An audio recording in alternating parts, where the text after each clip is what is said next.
What's up, Chiefs Kingdom? Noah Gray here, tight end for the Kansas City Chiefs. Make sure you like, share, and subscribe to Josh's channel and check out showmefootball.com for more.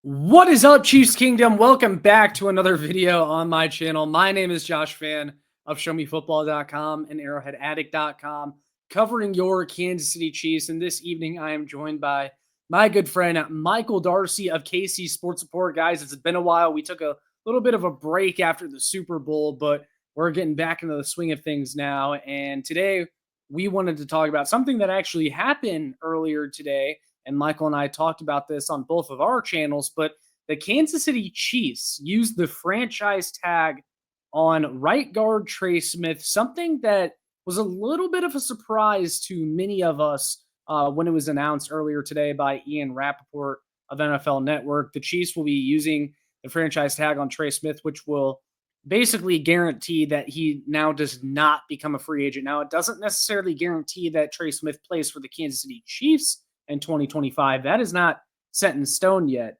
Because I saw some people celebrating like, oh, Trey Smith is back. Doesn't mean he's back yet. Just means that he's not going to be a free agent. His future is now determined by the Chiefs for the most part and not him. But Michael and I are going to talk about it. We're going to give you guys our opinion. Let's start with this, Michael, and then we can kind of get into how we feel about this. But I'm pretty sure, you kind of reacted the same way. Like, okay, this means Trey Smith, again, won't be a free agent.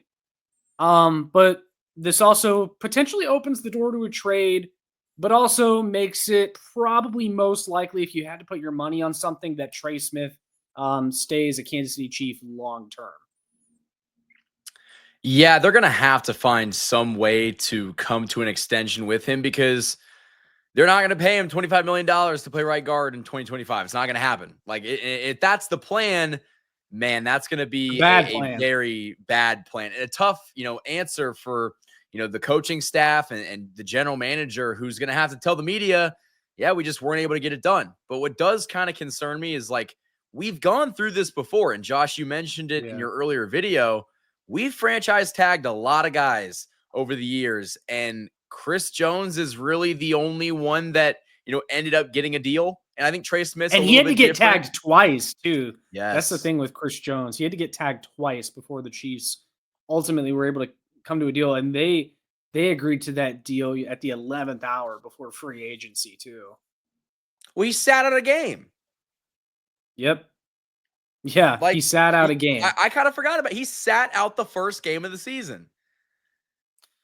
Yeah, and so the thing is, the franchise tag worries me a little bit because how do we know this isn't going to be a situation where the Chiefs think they have something done or they think they know what they're going to do with Trey Smith, and then a wrench gets thrown into their plans somehow, whether it be Trey Smith, wants more money, or the Chiefs, can't come to an agreement with him for whatever reason.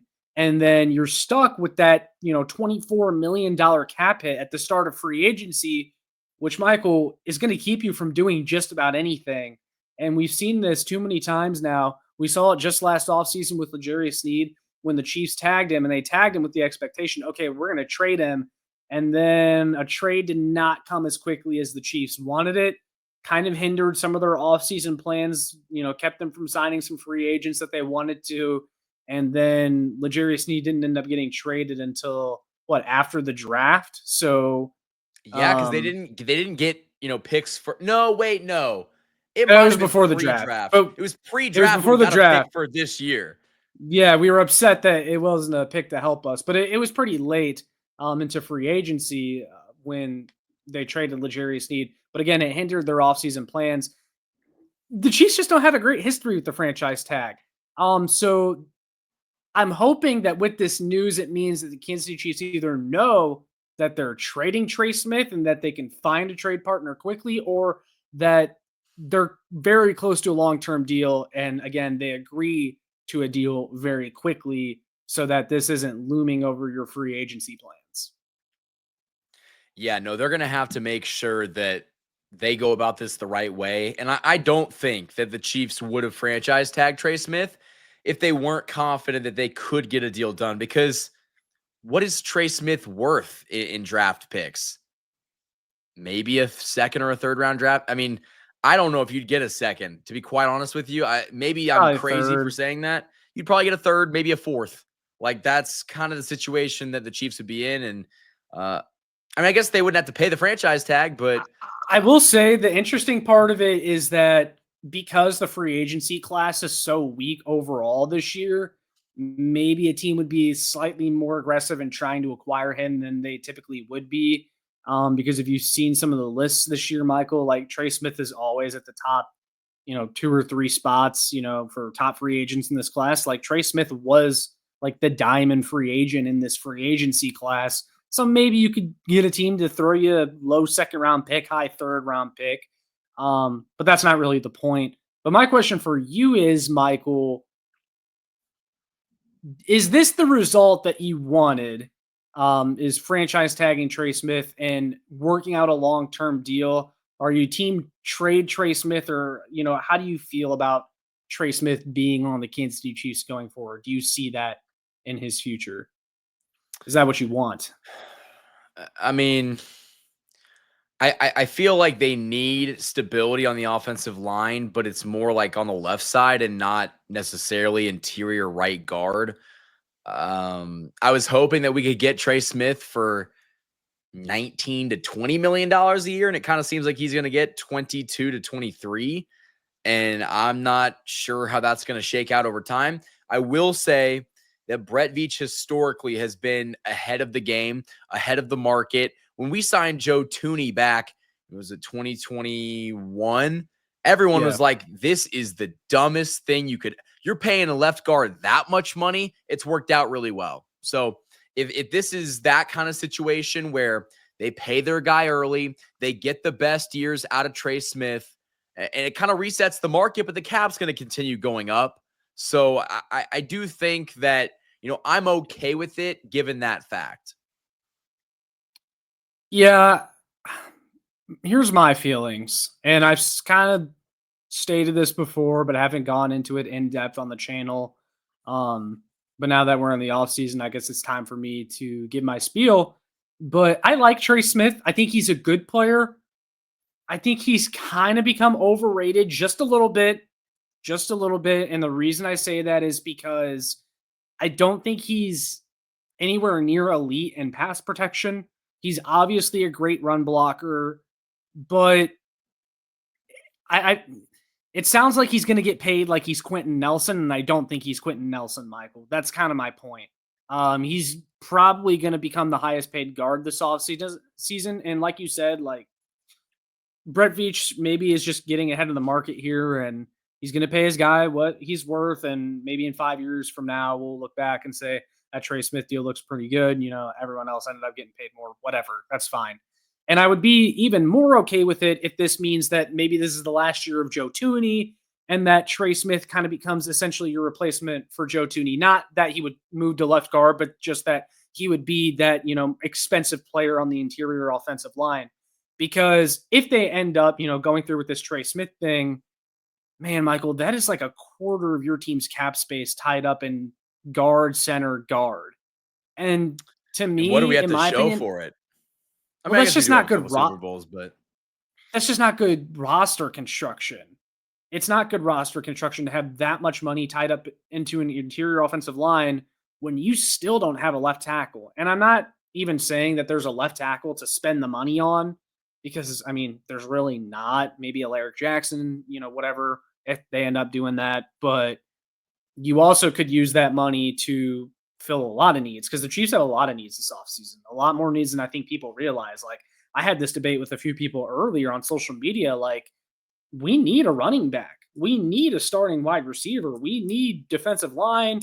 We probably need cornerback depth, unless you guys want to see Najee Johnson on the field again. Like, the Chiefs have needs. And I don't want to make it seem like this is a disaster or anything. They have to blow it up after losing the Super Bowl. Like, I don't think they're that far away, but they have some needs. And I just think there's more avenues to this Chiefs team getting better if they're not paying a right guard $25 million per year. Like, I just think, Michael, the Chiefs could be just as good, if not better, if they signed like Brandon Scherf, the guard that's about to be a free agent, to a 1-year deal.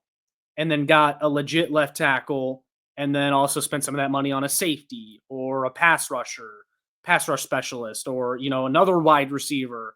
Or like if Devontae Adams gets cut from the Jets and you want to like make a splash at receiver and get more explosive on offense, like, I don't know.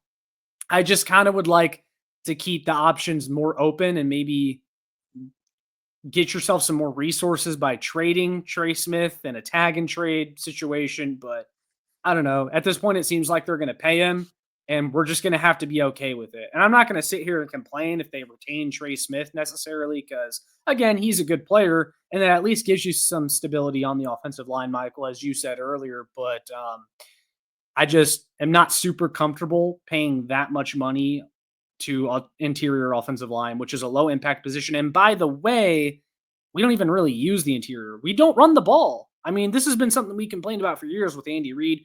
We don't run the ball. We didn't run the ball in the Super Bowl. And that seems to be Trey Smith's biggest strength. And it feels like we're paying Trey Smith because he makes a bunch of pancake blocks, not because of his pass protection necessarily. But that's not what this offense is about. No, and I will say, paying Trey Smith makes a lot more sense than giving Jawan Taylor the money that you did. Like, the Jawan Taylor contract is like, whoa, because you thought he was going to play left tackle, and it's like, well, no, he's actually going to play right tackle. And now he's overpaid.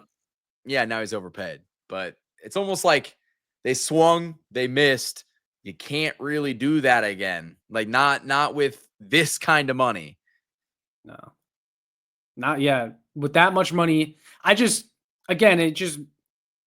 they have a good plan, Michael. That's all I'm going to say, because you cannot have that much money tied up into every single spot on your offensive line and then not have a left tackle.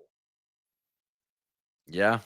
I mean, we had a good offensive line last year, except for the left tackle. But it's just a bad time to need a left tackle. And I mean, they had their shot in previous years, to get that need addressed. But now it kind of feels like at this point, and this is kind of getting off the Trey Smith conversation at this point, but it feels increasingly more likely that they're going to run it back on the offensive line.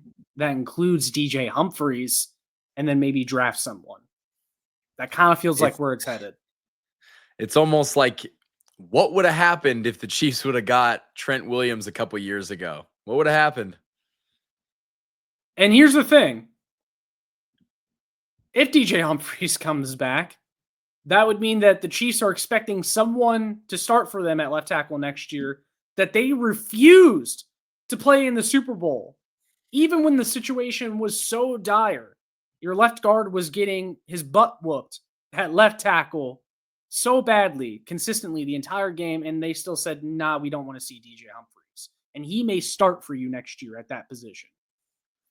That's almost like Andy Reid being stubborn, though. That's almost like Andy Reid being stubborn, because, like, he could have been in there. I mean, but Andy Reid has a say in these free agents, though. Like, Andy Reid has a say in the free agents, 100%. He might have more of a say than we all think. He might be the one that's calling the shots. Oh, yeah. I've always been of that belief. I think, Andy Reid plays a large part, maybe even larger than Brett Veach, in deciding who gets brought in. I think Brett Veach just works on the contract stuff. And even then, I think that's more. We're going to see very quickly what Mike Borgonzi. We're going to see what that departure ends up being for this Chiefs team, because he was kind of one of those glue guys, and now he's the GM of the Titans. So we'll see how this new contract era works.